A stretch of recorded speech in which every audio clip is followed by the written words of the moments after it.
कि आपके mummy papa सब आपका ख्याल रखते थे। Now you are at that stage of life जब आपकी लाइफ में बहुत बड़ा ट्रांजिशन हो रहा है, आप चाइल्ड से किड से एडल्ट्स बन रहे हो, लाइक एडोलेसेंट एज आप क्रॉस कर रहे हो या कुछ लोग क्रॉस कर चुके हैं। तो ये हर तरह से जो आपकी ज़िंदगी का है बहुत इम्पॉर्टेंट चीज़ है। आप हार्मोनली, इमोशनली, सोशली, फिज़िकली आपकी लाइफ में चेंज हो रहा है और इस समय अगर आपको मिलता है गुड गाइडेंस तो you become a good human being, good adult. तो इससे पहले आपके माता पिता अपने हिसाब से आपको गाइड करते थे, अब आप उस स्टेट ऑफ माइंड में आप पढ़ाई कर रहे हो, आप सोशली अवेयर हो, अभी इंटरनेट है, you have got lots of like exposure from round the world, बहुत सारा इन्फॉर्मेशन है, कुछ इन्फॉर्मेशन एम्बिगुअस है, कुछ कंफ्यूजिंग है, कुछ बिल्कुल ही गलत है। तो आप सबसे पहले तो आपको ये देखना है कि आप जहाँ से भी अपनी इन्फॉर्मेशन लेते हैं वो कितना ऑथेंटिक है। Only choose right authentic sources of information. इसमें जो इन्फॉर्मेशन है आपके हेल्थ के लिए आपके डॉक्टर्स बेस्ट इन्फॉर्मेशन देंगे या फिर कुछ साइट्स जो हेल्थ रिलेटेड आपके गवर्नमेंट ऑथराइज साइट्स हैं या रिसर्च बेस्ड साइट्स हैं, आप वहाँ से लेंगे। जस्ट कोई सोशल इन्फ्लुएंसर या कोई यूट्यूब चैनल या कोई पसंद आ गया तो इस तरह से आप किसी पे भी रिलाई नहीं करेंगे। तो नाउ एज ए डॉक्टर मैं आज आपको जो प्रूवन फैक्ट जो फैक्चुअल्स है वो मैं बताऊंगी। नॉट बीइंग अ गायनेकोलॉजिस्ट, जो स्त्री रोग है यहाँ सिर्फ लड़कियां हैं उनके लिए नहीं, जो यहाँ लड़के बैठे हैं आपके घर में भी आपकी माँ है, बहन है, भाभी हैं, ये इन्फॉर्मेशन जनरल है, सबके लिए अप्लाई होता है। आप ये सुनेंगे, समझेंगे और आप खुद तो समझेंगे, अपने घर में आजू बाजू को भी समझाएंगे। ये इसलिए बताया जा रहा है आपको क्योंकि जितनी बातें हो रही है डायबिटीज़, हाइपरटेंशन या डिप्रेशन, आजकल ये लाइफस्टाइल डिजीज़ है। जैसा सर ने कहा कि मुझे हाइपरटेंशन है, पर ये हमें होता था पहले 45 के उम्र से, क्योंकि उस समय जाते जाते हमारा लाइफस्टाइल वैसा चेंज होता था, खान पीन या रहने का तरीका, जिस कारण से ये बीमारी आती थी। अब लोगों में थैंक्स टू जोमेटो, स्विगी, आपको ये सारा जितना भी ख़राब चीज़ों का एक्सपोजर है आपके खान पान में, आपका लाइफस्टाइल, सेडेंटरी हैबिट, आप बैठ के पढ़ते हैं दिन भर, कोई फिजिकल एक्टिविटी नहीं है। क्यों? सबके हाथ में मोबाइल है, आईपैड है, अपना टैब है, अपना सब की दुनिया वहीं समाई हुई है, किसी से मिलना नहीं, कोई फिजिकल एक्टिविटी नहीं, किसी के साथ बॉन्डिंग नहीं, कोई किसी के साथ खेलना नहीं। हम लोग सोशली एकदम कट ऑफ होते जा रहे हैं, जिस कारण से डिप्रेशन ये सब जो भी है सब बीमारियां इसी वजह से आ रही है। तो ना you have to be more wise, you have to choose like wisely आपके खाने पीने का, आपके एक्टिविटीज़, आप कैसे कंपनी रखते हैं अपने, ये सारी चीज़ों के लिए। तो लाइफस्टाइल का ये जैसे बताया, जो भी डिजीज़ हैं ये आपके तौर तरीके खाने के इससे आते हैं। तो हमारा खाना ख़राब हो चुका है, क्यों? क्योंकि हम लोग दिखावा कर रहे हैं। दूसरा कोई पिज़्ज़ा खा रहा है तो हमें भी दिखाना है, उसमें पैसा भी खर्च हो रहा है, शरीर और हमारा हेल्थ भी जा रहा है, बट दिखावा करना है तो खाना है। ये सब दिखावे का, सोशल इन्फ्लुएंसर कोई फ़ोटो खींच के पोस्ट कर रहा है तो मुझे भी पोस्ट करने की कंपल्सन है, नहीं तो the fear of being left out, FOMO, ये आप लोग का नया टर्मिनोलॉजी है, राइट? तो ये सब के चक्कर में मत फैंसी पड़िए, आप जो है बिल्कुल ग्राउंडेड रहिए, जो सही चीज़ है वो कीजिए। तो सबसे पहले जो है आपको आपके अपने खान पान से स्टार्ट करना है। You have to eat healthy. Healthy doesn't mean कि जो कोई दिखा रहा है, आप जिस जगह पे रहते हैं, आप झारखंड में हो, आपके आजू बाजू जो आपको मिलता है हेल्दी चीज़ें, राइस हो सकता है, कहीं भी नहीं लिखा है कि rice is unhealthy. You have to take things in right proportion. आप कम क्वांटिटी खाओ, उसकी कैलोरी कम है, आप अपना एक्सरसाइज बढ़ाओ। आप हाँ इतना खा लोगे और सो जाओगे तो वो आपके लिए अनहेल्दी है, बट आपको जितने डाइटरी आपकी ज़रूरत है उस हिसाब से आप खाएंगे, आप अपना वर्क करेंगे, आपका कोई खाना ख़राब नहीं होता, एक्सेप्ट आप सैचुरेटेड पैकेज्ड फूड से दूर रहिए। एक्सेसिव मीठा, शुगरी चीज़, केक हो गया, पेस्ट्रीज़ हो गया, बहुत मिठाइयाँ हैं, बहुत जूसी, जितना एम्प्टी कैलोरीज लेते हैं, सोडा, कोला, दिखावे के लिए जो है ना, एक बर्गर खाना है, फ्राइज़ खाना है और फ्राइज़ के साथ एक कोक पीना है, ये सब बिल्कुल बकवास चीज़ें। आपको कहीं किसी को शो ऑफ करने की ज़रूरत नहीं है, आप अच्छा खाना खाइए, क्योंकि इन सब चीज़ों से होता क्या है, ये तो आपने दिखावे के लिए खाया, अब ये बॉडी कैसे टैकल कर रही है। आप जब हेल्दी खाना खाते हो, उसमें बहुत सारा सब्जी खाते हो, उसमें फाइबर्स होता है, राइट? आप जो भी खाना खाते हो, गुड़ खाओ, चीनी की जगह गुड़ खाओ, चॉकलेट है बहुत खाते, उसकी जगह खजूर खाओ, बहुत सारी चीज़ें हैं जो पहले हम लोग खाते थे और सब फिट रहता था, किसी को डायबिटीज़ नहीं होता था, जबकि as a Indian we are genetically prone to be diabetic. हमारा मेटाबॉलिज्म ऐसा है कि हम डायबिटीज़ या जो उसका छोटा भाई जो लड़कियों में पीसीओडी होता है, पॉलीसिस्टिक ओवरी डिजीज़, ये हम जेनेटिकली प्रोन है। लेकिन कोई भी चीज़ जेनेटिक अनमास्क कब होता है, इन्वायरमेंट जब वैसा होता है तब वो अपना लक्षण दिखाता है। जो डायबिटिक हैं या जिनके परिवार में जो लोग अपना हेल्थ मेंटेन रखते हैं, वेट मेंटेन रखते हैं, फिजिकल एक्टिविटी मेंटेन रखते हैं, उनको डायबिटीज़ नहीं होती या बहुत आगे उम्र में होती है। और कुछ लोग जिनका ओवरवेट है, ओवरवेट या ओबीज है, ये हम लोग बीएमआई से कैलकुलेट करते हैं। It's not your weight, it's your basal metabolic index, that is weight in kg by height in metre square.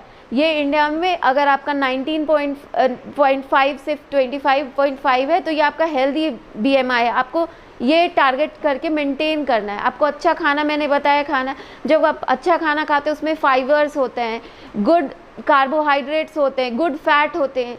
घी तेल खराब नहीं है, आप घी खाते हैं उसमें गुड फैट है। लेकिन जितना पैकेज्ड फूड है, जितना आप समोसा वाला जो बार बार गर्म हो रहा है उसमें चीज़ें छन रही है, तो वो उसमें रिएक्टिव ऑक्सीजन स्पीसीज़ होते हैं। ये वाले चीज़ें खाने से आपको डायबिटीज़, हाइपरटेंशन तो होगा, ज़्यादा समय तक आपके बॉडी में ये कचरा जमा होगा तो आपको कैंसर होता है। तो वो चीज़ हटाइए, ईट स्मार्टली। कार्बोहाइड्रेट में खाना तो ये नहीं कि शुगर ये वो सब बंद कर देना, आप कम्प्लेक्स कार्बोहाइड्रेट खाइए जो कि ईजी शुगर नहीं बॉडी को मिले। जूस ये सब जो दिखावा होता है, जूस पीने की कोई ज़रूरत नहीं। आपके पास दांत है, सब सही सलामत है, फ्रूट्स खाओ, उसके साथ फाइबर होता है। वो जब बॉडी में जाता है तो आपके बॉडी में शुगर लेवल एक बार शूट अप नहीं होता है, धीरे धीरे वो रिलीज़ होता है, जो आपके बॉडी को एनर्जी देता है, यू फील गुड। और आज की सबका यही रहता है कि हम लोग खाना, आप अच्छा खाना नहीं खाते हो, वैसा सोडा कोला ड्रिंक लेते हो, एक समय तो एनर्जी आते है, उसके बाद हमेशा आप थके हुए, एग्जॉस्टेड, लो कंसंट्रेशन, आपको आयरन की कमी, हेमोग्लोबिन की कमी, विटामिन की कमी, ये सब होती है। तो आप बैलेंस डाइट लो, बैलेंस प्रोपोर्शन में। लाइफ स्टाइल डिजीज़ सब इसी कारण होता है, क्योंकि जब आप खराब खाना खाते हो तो आपके बॉडी में बैड फैट जो एडिपोज टिश्यू में वो जमते हैं।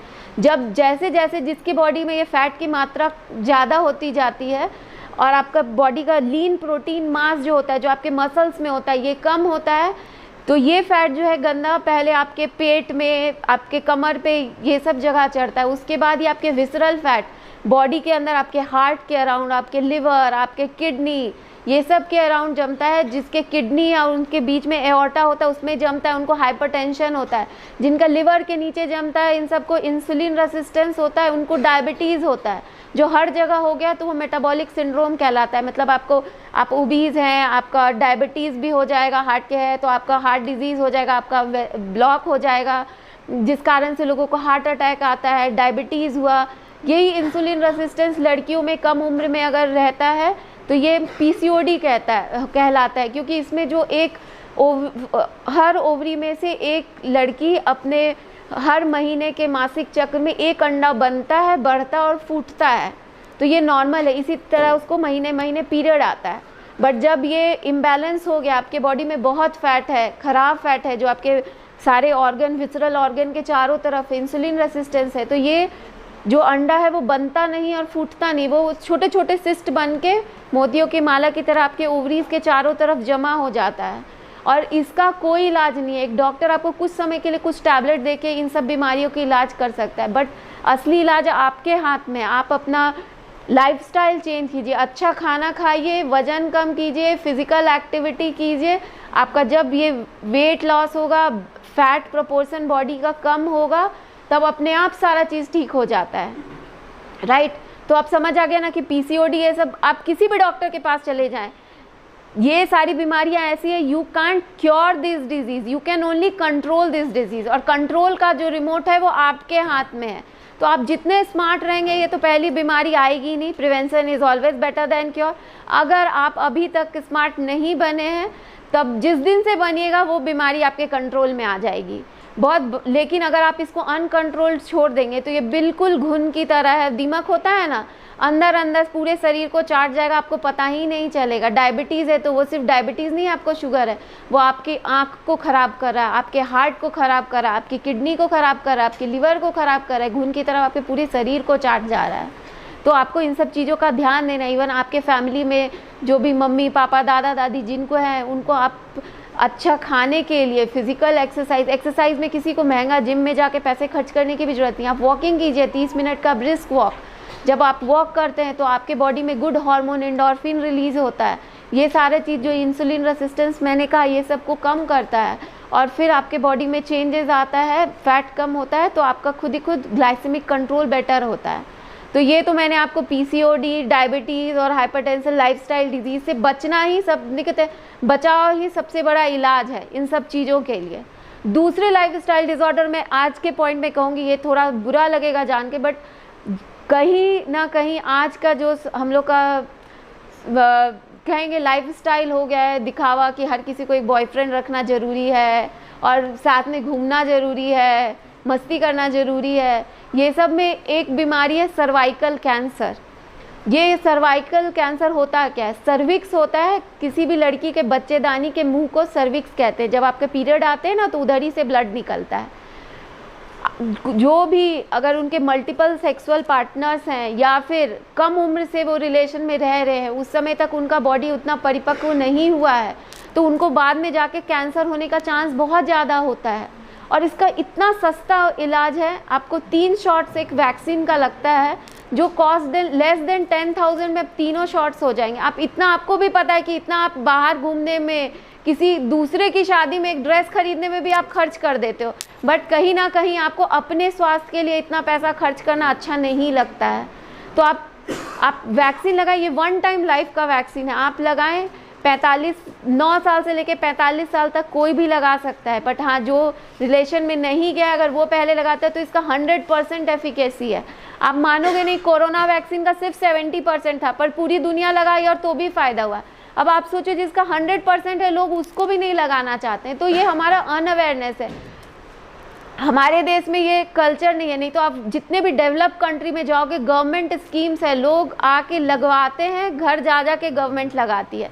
तो अभी स्कीम नहीं है, आपको ये फ्री में नहीं मिल सकता, बट इतना इन्वेस्टमेंट आप अपने हेल्थ के लिए कर सकते हैं। That is very achievable, very affordable. तो last but not the least, healthy lifestyle is key to happy life and healthy life. तो अब इस जब स्टेज में है आपका बिल्डिंग ईयर्स है लाइफ का, आप अभी से आप अपना चुनाव करेंगे कि आपको कैसे रहना है, अपनी ज़िंदगी कैसे बितानी है, तब आपका ये पूरा का पूरा आगे का जीवन पूरा आपका इस पर निर्भर करता है जो आपने आज चॉइसेस की हुई है। बिकॉज आपकी बिल्डिंग की फाउंडेशन आज ही पड़ने वाली है और ये आज जितनी मजबूत रहेगी, कल ऊपर इसके ऊपर उतना ही सुंदर, उतना मजबूत ही बिल्डिंग बन सकता है। आई होप कि ये जो भी मैंने मैसेज दिया बिल्कुल क्लियर दिया है, नो एम्बिग्यूटी, ओनली फैक्ट्स। ये आपको समझ आया होगा और आप इसको अपनी लाइफ में इस्तेमाल करें। नहीं है, वो उस चीज़ को कम करने लगता है। इसीलिए जब आदमी को जरूरत नहीं थी उसका टेल गायब हो गया, पूंछ की जरूरत नहीं थी तो पूंछ खत्म हो गया। मतलब ये नेचर का सिलेक्शन का तरीका है, right? How we evolve by nature, nature ऐसे काम करती है। तो आपको जो चीज़ से काम कराना, आप अभी से माइंड को ट्रेन करो, वो रिवर्स हो सकता है एक पॉइंट ऑफ टाइम तक। आप अच्छा खाना खाओ, न्यूट्रिशन, जो विटामिन B12 और ये सब ब्रेन के लिए चाहिए होता है वो, और आप मेंटल एक्सरसाइज या कहीं का भी एक्सरसाइज, किसी भी चीज़ को चुस्त दुरुस्त करने के लिए ज़रूरी है। नहीं तो एक नॉर्मल सा मशीन को भी नहीं चलाओगे वो जंग लग के बैठ जाता है। तो आपका मशीन जो है ना, बॉडी भी एक मार्वेलस मशीन है, तो you have to take care in that way. दूसरा है थायराइड। थायराइड एक ग्लैंड है जो हार्मोन सिक्रीट करता है, और भगवान ने इसको कैसा बनाया हुआ है, जैसे हमारे चूल्हे का आज कम सीम ऑफ होता है ना, सेम है। जब आपके शरीर में ज़रूरत है, फिजियोलॉजिकल नीड है, जैसे एडोलेसेंट में, प्रेगनेंसी में, लैक्टेशन में आपकी बॉडी उस तरह का परफॉर्म नहीं कर पा रही है, तो वो हार्मोन ज़्यादा सिक्रीट करता है, TSH लेवल मतलब बढ़ जाता है, वो जो एक्टिव हार्मोन घट जाते हैं, तो वो है, वो उस तरह से उसको मैनेज करने का कोशिश करता है। मीन्स जब आपकी ज़रूरत है, ये सब फिजियोलॉजिकल है, मतलब ऐसा आपके बॉडी की रिक्वायरमेंट थी तो बॉडी ने उसको टेक केयर करने के लिए खुद अपने से मैनेज किया, ऑटो रेगुलेट किया, राइट? जब एक लेवल के बाद वो नहीं रेगुलेट कर पाता तो आपको सिम्टम्स दिखने लगते हैं कि बॉडी कोई भी काम कैसे है कि तुम इस एक भारी तुमको उठाना है, तुम जब तक उठा पा रही हो तो ठीक है, और नहीं तो फिर सबको समझ आने लगता है, चेहरा देख के, हाथ तुमको देख, तुम्हारे बॉडी पोस्चर को अभी इससे नहीं संभल रहा है, राइट? सेम उसी तरह जब वैसा होता है तो बॉडी सिग्नल देने लगता है हाइपोथायराइड का, तुम्हें नींद ज़्यादा आने लगती है, लेथार्जिक आप लगते हो, आप इरिटेबल होते हो, आपको कोई चीज़ में मन नहीं लग रहा था, फॉरगेटफुलनेस बढ़ जाता है, बॉडी वेट बढ़ने लगता है, तो वो देने लगता है कि अब जो बॉडी खुद को फिजियोलॉजिकली संभाल पा रही थी अब वो नहीं संभाल पा रही है, इसको आउटसाइड से हेल्प चाहिए, राइट। तो ये फिजियोलॉजिकल हुआ।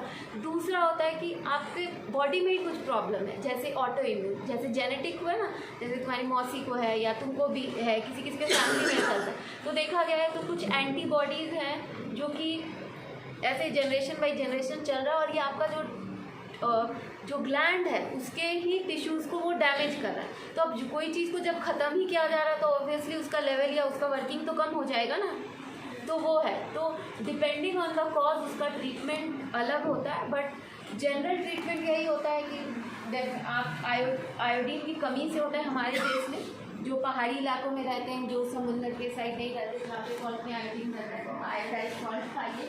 आजकल फैशन हो गया सेंधा नमक खाने का, इसलिए हम लोग देख रहे हैं कि वापस से थायराइड जो है, हम लोग ऐसे भी इंडियंस जो है बहुत प्रोन है हाइपोथायराइड के लिए, और जो लोग अभी शिफ्ट हो गए हैं सेंधा नमक, पिंक सॉल्ट खाना चाहिए, ये सब मार्केटिंग गिमिक है।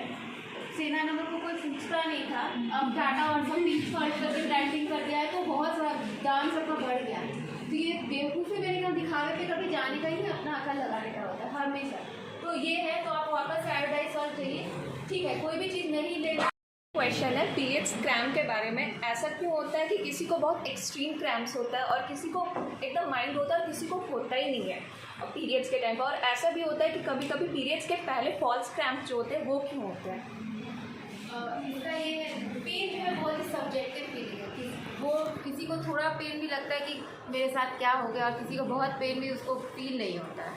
तो पहले तो हम लोग पेन को यही नहीं मेजर करने का वैसा कोई क्राइटेरिया नहीं है। हाँ, कुछ पेन पीरियड के नॉर्मल पेन है, जैसे फर्स्ट डे होना या फिर स्टार्टिंग होने से थोड़े दिन मतलब एक दिन पहले से होना, ये नॉर्मल है। लेकिन ये एकदम एक्सट्रीम हो, मीन्स आप मेडिसिन ले रहे हैं फिर भी ये ठीक नहीं हो रहा है, या आपको उसके साथ वॉमिटिंग हो रही है, रेस्टलेस है, आप अनकॉन्शियस फील करते हैं, गिडी फील करते हैं, तो ये सब बड़ी बीमारी के मतलब कुछ सिम्टम्स हो सकते हैं। तो अगर वैसा केस है, नॉर्मल एक दो फर्स्ट डे रहता है, ये सब नॉर्मल है, एक पेन किलर से चला गया वो भी नॉर्मल है। लेकिन अगर इससे ज़्यादा है तो get yourself tested with, like consult your gynaecologist, वो आपको गाइड करेंगे।